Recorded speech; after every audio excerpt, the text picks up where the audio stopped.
تاسو به کتلي هغه ورځ چې کوم دی پرون نابل ورځ یو داسې افسوسناکه واقعه شوې ده باقاعده په ناروی کې یو جلوس راوتلی دی او کله علی الاعلان میډیا ورته ولاړ ده او په سرکاري سرپرستی کې قرآن عظیم الشان سیزلی سرکاري سرپرستی کې یعنی د سرکار سرپرستی ورته حاصله ده او قرآن عظیم الشان یې دقسې نیولی دی پټرول یې پې اړولی دي او بیا ورته تیلې والی دی نو بیا خامخا په ولاړو خلکو کې دا خو نه ده چې په ناروی کې به د حضور غلامان نه دا یو نوجوان چې کوم دی چې هغه څنګه کتلی دي چې د حضور علیه السلام باندې نازل شوي قرآن ته تیلې والی دی دا ځای نه رامنډه کړي دي پې رامنډه کړي دي پې څه د هغه وس طاقت او د خپل غم غصې اظهار یې پې کړی دی لتې ورکړي دي او دغه سړی چې کوم دی بیا غوبل جوړ شوی دی خو امت مسلمه ته د بې حسۍ او د بې بسۍ او تصویر خو دی مخامخ چې کوم نبی علیه السلام دربار ته ونو فریادونه راوړه چې د کوم نبی علیه السلام دربار ته زناورو خپل فریادونه پیش کړه چې د کوم نبی علیه السلام دربار کې اوسیم چې کوم دی دا وایي چې زمونږه که دغه مشکل اسانۍ دا به ذات بابرکت د مدینې منورې جانان مبارکي لیونی اوښ دی صحابه کرام فرمایي قربان یا رسول الله مه ورځئ خواله دا خو مالک باندې چکونه لګی لیونی شوی دی حضور ورته وایي کائناتو کې یو شی هم داسې نشته مګر هر شي ته پته ده چې زه د الله جل جلاله نبی یم ما ته هیڅ هم نه وایي کریم آقا مبارک باغ ته وردن نشو اوښ چې وکتل رو چې کوم دی دا خپل سر ټیټو حتی چې خپل ټیټ سر باندې راغی او د مدینې منورې د جانان په قدمونو کې کېښود مګر یاد ساتئ مونږ وی چې نه زمونږ مشکل چې اسانیږي دا به د بل ځای نه اسانیږي دا به مغرب اسانوي زمونږ معیشت چې اسانیږي او ښه کېږي مضبوطیږي دا به مغرب مضبوطوي زمونږ ملک چې ترقي کوي دا به اقوام متحده د تحت چې کوم دی کشمیر به ازادیږي او زمونږ ملک چې ترقي کوي نو دا به چې کوم دی موږ څه کوو د دې مغرب غلامي به کوو د IMF غلامي به کوو نو دا زمونږ ملک به ترقي کوي بیا نو چې کله موږ دغې ته اسره کړه نو ورشه وګوره قرآن سیزلی کېږي ستا د سترګو په وړاندې سیزلی کېږي مګر یاد ساتئ د ریاست مدینه دعویداران دومره هم نشي کولی چې سترګې خو راوباسي دغې ناروی والا ته چې خبردار سفیر درغې واپس کولی شي داسې سوال نه پیدا کېږي د هغې په مصنوعاتو باندې بایکاټو لګوي او مضبوطه جټکه ورله ورکړي چې خبردار دا قرآن عظیم الشان چې دی د ټول ژوند زموږ دستور العمل دی چې ته زموږ د قرآن عظیم او دې قرآن دې ټولو له د عیسی علیه السلام دې د موسی علیه السلام دې د ټولو انبیاء کرامو عزت او ناموس له حفاظت ورکړی دی څوک شته داسې عیسایانو یا د یهودیانو څوک شته داسې چې مسلمان په مخ کې باندې به د عیسی علیه السلام ګستاخي وشي دا مسلمان به سړی پرېږدي هم دې قرآن ورکړی دی هغې له عزت د هغې انبیاو له عزت ورکړی دی نن هغه قرآن سیزلی کېږي زما د مدینې منورې د جانان په سینه مبارکه باندې نازل شوی دی مگر یاد ساتئ قوم مکمل طور باندې اوده پروت دی څوک تپوس هم نشي کولی چې تپوس کوي نو دا دهشتګردي دي په خپل ملک کې بدامني راولي څومره د افسوس خبره ده داسې چېرته شوي دي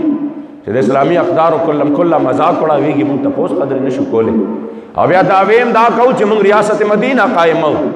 دلته ته دومره ځان نه دی حلال کړی چرګ جوړ کړ مسلمانانو جماعتونه دي وران کړه په دې بانه باندې چې کله د یوې دا لاره کې راغلی دی کله د یوې دا په سرکاري اراضۍ باندې راغلی دی د هغې ښکلي اوږده مینارونه هغه لاړل هغه د په کرینونو باندې لاندې راوغورځول هغه دې اوار کړل هغه دې چې کوم دی ختم کړل او بل طرف ته د هندوانو ګردوارې د سیکانو ګردوارې چې کوم دی جوړی د هغې زاړه زرګونو کلونو واپس چې کوم دی دغه راوباسې او د هغې دپاره مسلمان غریب وطن والا دی هغه دې د هغه په جیب کې د موبایل هم بند کړی هغه دې ورپسې بلاک کړی د هغه دې د کور سرمن دې بهر ته راوښکله او پاک کې سرمن باندې د 400 مندرونو چې کوم دی اعلان کوي چې دا به زه جوړوم په یو کال کې دنه دی دومره په اربونو روپۍ د هغې دپاره ولګولې دا صرف د دې دپاره چې د مدینې منورې ریاست جوړی د مدینې منورې په ریاست کې بوتان نه جوړېدل د مدینې منورې په ریاست کې د رنجیت سنگھ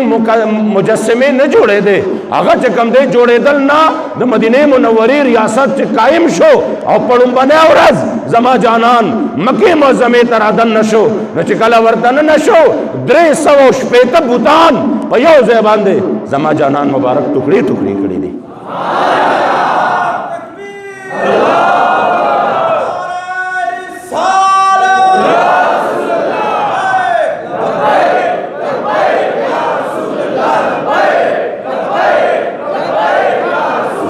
ناول ورځ کشمیر کې وما پرون ناول ورځ کشمیر کې آزاد کشمیر کې ما د کشمیریانو نه بار چې کله به یو ځای ته لاړم بل ځای ته تپوس به مې ته کو څه حال دی د دننه مقبوضه واده نه څه خبر راځي یقین وکړئ هلته خو چونکې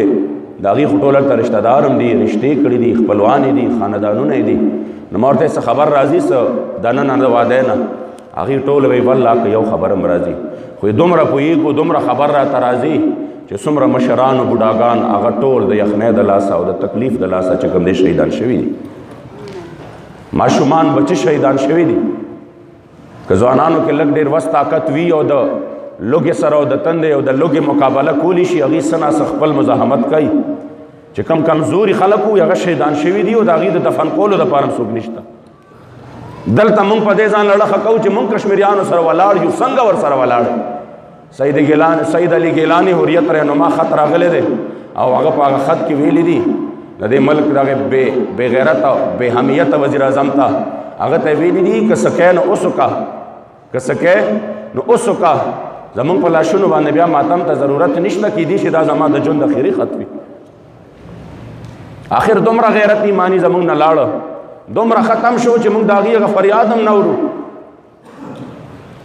او بیا هم عزتمند هر څوک چې کوم دی په یو تقریر ټوله دنیا کې غوبل وي تقریر ښه شوی دی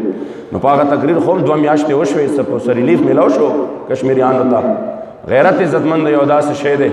چې انسان د حضور علیه السلام د در غلامي وکړه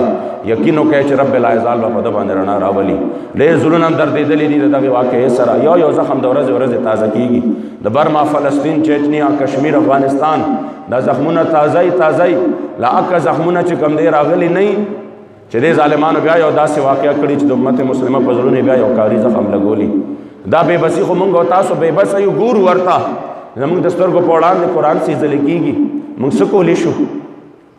الله کریم جل جلاله د امت مسلمه په حال باندې رحم وکړي او رب العزال دی زمونږ او ستاسو د خپل محبوب علیه السلام سره په صحیح معنو کې مینه او محبت نصیب وګرځوي صلی الله تعالی علی خیر